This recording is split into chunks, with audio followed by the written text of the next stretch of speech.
sa pamamagitan ho ng mga laptops na iuwi nyo ngayon. Sigurado po ako na dagdag kagamitan yan para lalo po nating mapagbuti ang ating pagtuturo. Nagpapasalamat ho kami sa ating mga masisipag na guro. Siyempre ho, hindi lamang ho estudyante ang inyong inaaruga at inaalagaan, pati na rin ho yung buong paaralan.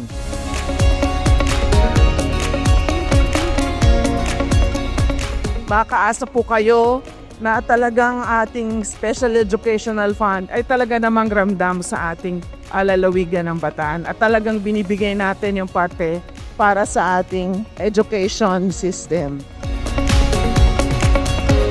There are so many beautiful reasons to be grateful.